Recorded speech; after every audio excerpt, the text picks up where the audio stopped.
Now, to further discuss the outcome of these latest inter-Korean military talks, we have with us Professor Kim Hyun-wook from the Korea National Diplomatic Academy.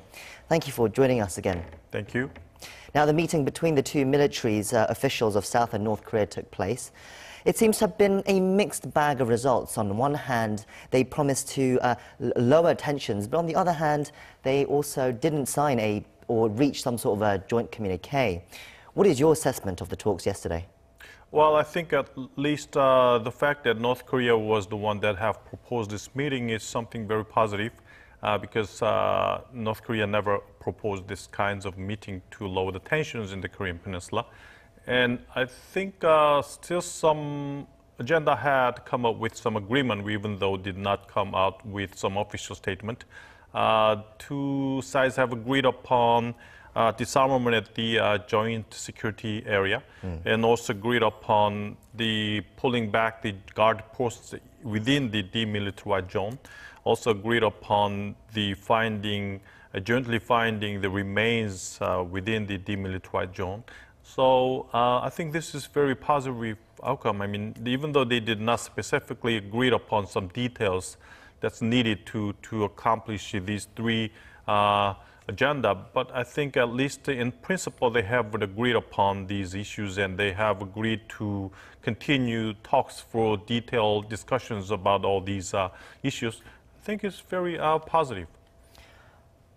But it does seem a little strange. As you mentioned, North Korea did invite South Korea to the talks, but they seem to be unwilling to kind of have a joint statement or joint communique. Why do you think that is? Was there something getting in the way? There's still something unresolved between the two Koreas right now? Maybe something related to the current moves of North Korea to push South Korea and the U.S. for the declaration issues, declaration of the end of Korean War. North Korea knows that time is not on the side of North Korea.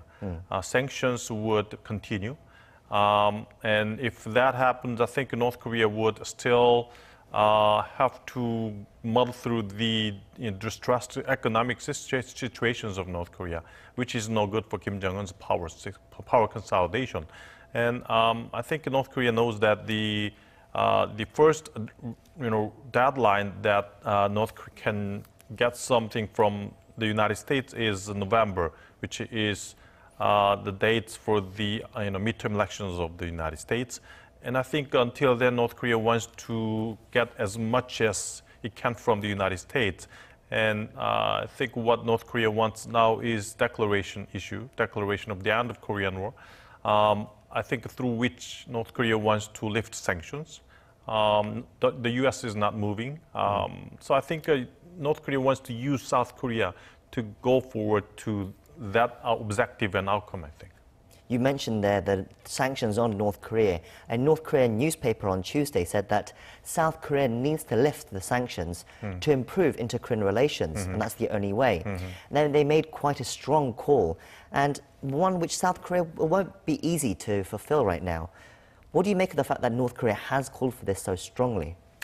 As I have mentioned, maybe North Korea thinks that South Korea is the one that can lift sanctions. Of course, some issues related to the coal import from North Korea to South Korea via Russia has been an issue. Of course, from the U.S. perspective, the U.S. high-level official visited South Korea and talked about this issue, South Korea's violations of international sanctions.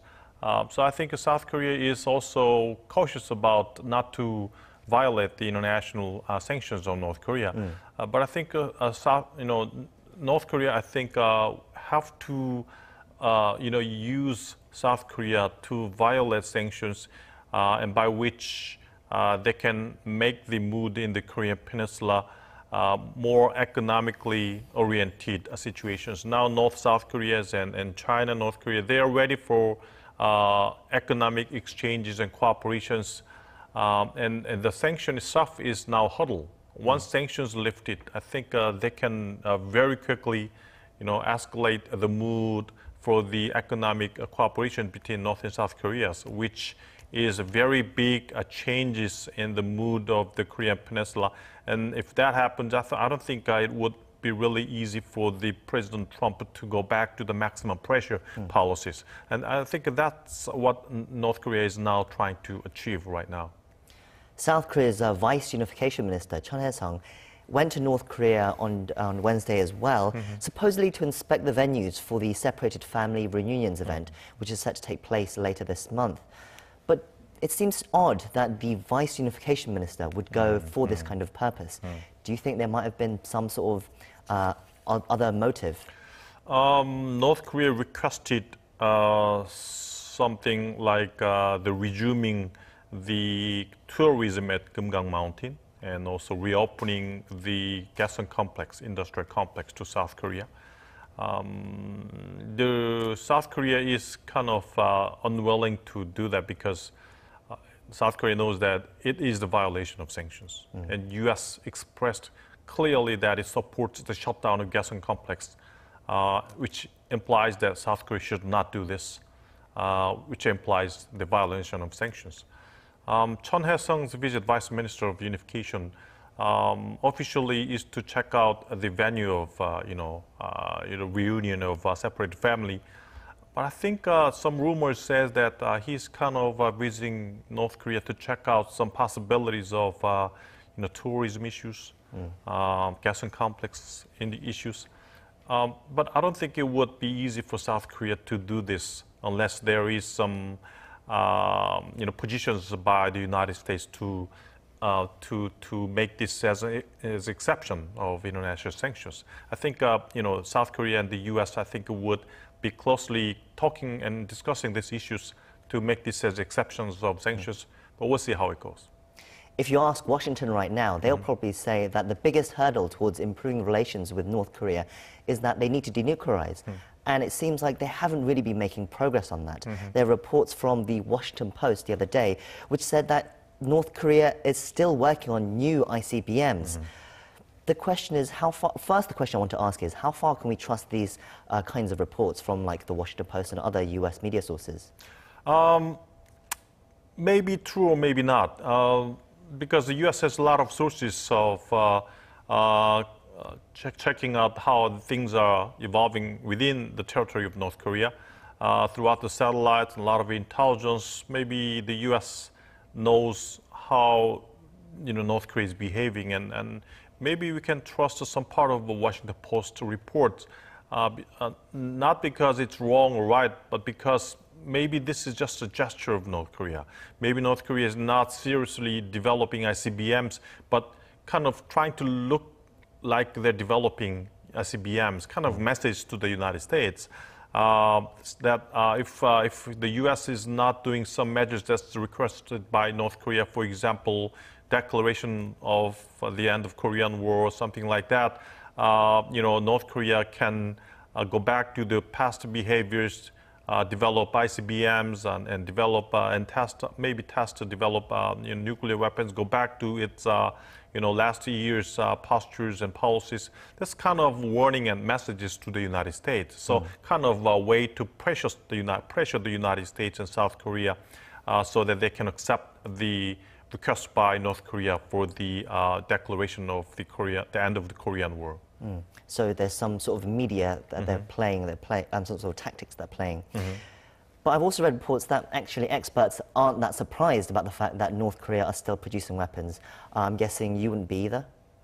The fact is that now in the United States, especially within the Washington, D.C. area, elite scholars, congressmen, they're very skeptical about North Korea because they think that even though North Korea did something serious, important, like destruction of nuclear test sites, missile engine sites, and also the repatriation of American soldiers' remains back to the States, even though North Korea did all these things, these are not the core issues that the U.S. wants from North Korea.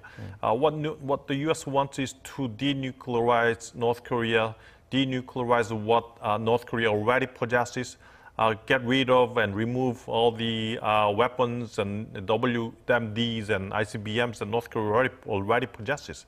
But North Korea is not doing anything about this. When Pompeo visited Pyongyang, he requested that there should be timeline of denuclearization, and also North Korea should declare what it has already. But North Korea is not doing anything about this. So that's why the people, elite in DC, is very skeptical and not surprised of what Washington Post has reported about the North Korea developing ICBM again. The problem with this kind of drawn-out kind of process, North Korea has started to show some signs that they're denuclearizing. There were some satellite photos which showed some of their key missile facilities being dismantled, and they've shown good signs as well by returning the remains of US soldiers the other day. But if it drags out this long, doesn't it put the sincerity of North Korea's words about promises to denuclearize under question? Do you think there is some way eventually that they will lead truly to denuclearization? Do you think they will really eventually lead to denuclearization through this kind of process? Maybe or maybe not. Maybe Kim Jong-un would think that, okay, nuclear weapons and ICBMs is very important leverage vis-a-vis the United States. That's a very important tool to support its regime and power. So cannot give up these weapon systems unless there is measures by the states for regime stability and regime guarantee. So that's something, the reason why North Korea is wanting something from the state first before it gives up its nuclear weapons. But maybe rather negative perspective is that, okay, Kim Jong-un would never have thought seriously about, denuclearizing itself. So these two perspectives are still there. We don't know which one is right, but we'll see how it goes. Maybe time will tell. Negotiation would continue, especially after the midterm election is over. I think there will be a timeline, a red line, after which things are not going well. I think some kinds of policy change from Trump government would ensue at that time. What more do you think North Korea needs to do to try and convince Washington that they are moving towards denuclearization? And how far can they really go? Serious measures to denuclearize itself. I mean, we know it's a long process to denuclearize itself. I mean, CVID is a long process. I mean, President Trump mentioned that he will complete significant parts of CVID until the end of his term. North Korea has to declare what it has first, and inspectors go in and verify what North Korea have declared, after which there will be measures to disable and dismantle those weapon systems. So throughout, we have to go through all these procedures, and the first step, declaration, is something that U.S. wants right now, and North Korea has to do it so that the sincerity of denuclearization should be, delivered to the United States. Well, that's all we have time for. Thank you for coming in as usual, Professor, even in this rather hot weather that we're experiencing right now. Thank you very much.